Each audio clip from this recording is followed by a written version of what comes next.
Bonjour. Notre rendez-vous quotidien. ALT, A-L-T. Un auteur, un livre, un texte.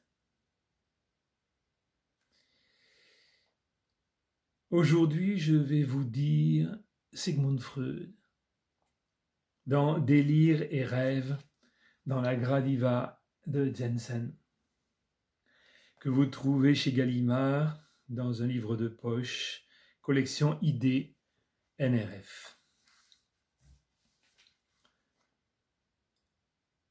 Dans un cercle où l'on pensait que l'auteur de cet écrit, dans ses travaux, avait résolu les principales énigmes du rêve,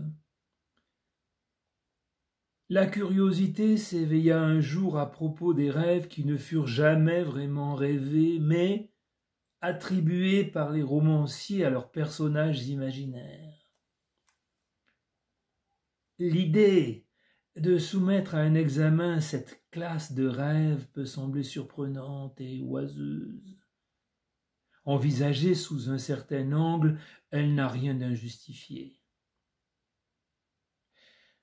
Que le rêve soit susceptible d'un sens et d'une interprétation ne constitue pas une croyance généralement répandue. Les hommes de science, et avec eux la majorité des lettrés, sourient lorsqu'on leur propose d'interpréter un rêve. Seule la superstition populaire, qui renoue la tradition de l'Antiquité, ne veut pas cesser de croire les rêves interprétables, et l'auteur de la science des rêves a osé prendre le parti de l'Antiquité et de la superstition populaire contre l'ostracisme de la science positive. Il est toutefois loin de reconnaître au rêve la préscience de l'avenir.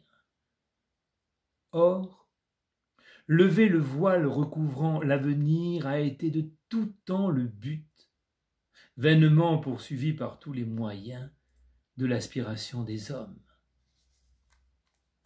L'auteur ne pouvait cependant rompre les ponts entre le rêve et l'avenir, puisqu'une exégèse laborieuse lui avait montré le rêve comme étant la représentation d'un désir réalisé du dormeur. Or, on ne saurait nier que la majorité des désirs regarde vers l'avenir. Je viens de dire, le rêve est un désir réalisé. Celui qui ne craint pas d'approfondir un ouvrage ardu, qui ne demande pas à un auteur de simplifier ou d'alléger un problème complexe en faveur de sa propre paresse et au détriment de la vérité et de l'exactitude, pourra puiser dans ma science des rêves d'amples preuves de cette proposition, et les objections qu'il avait sûrement jusque-là contre l'assimilation du rêve à la réalisation des désirs tomberont. Mais nous avons peut-être un peu anticipé.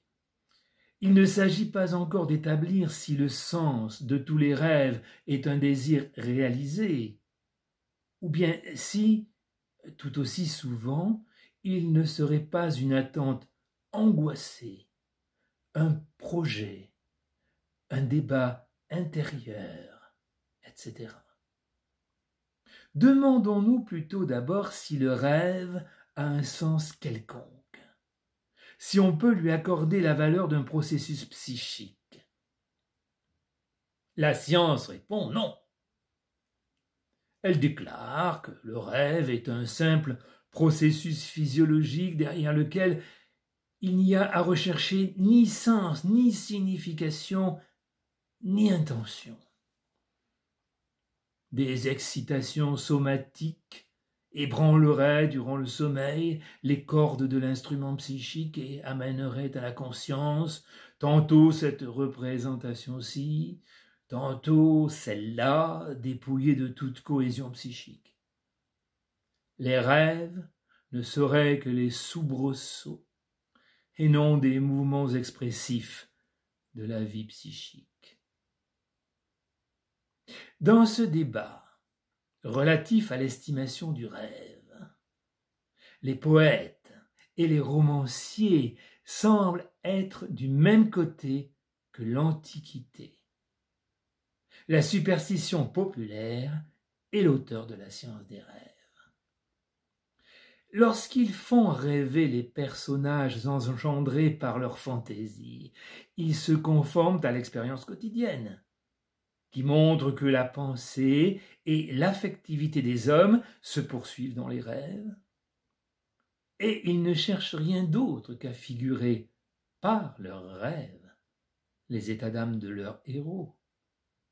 Mais les poètes et romanciers sont de précieux alliés, et leur témoignage doit être estimé très haut, car ils connaissent, entre ciel et terre, bien des choses que notre sagesse scolaire ne saurait encore rêver. Ils sont, dans la connaissance de l'âme, nos maîtres à nous, hommes vulgaires, car ils s'abreuvent à des sources que nous n'avons pas encore rendues accessibles à la science. Je vous remercie.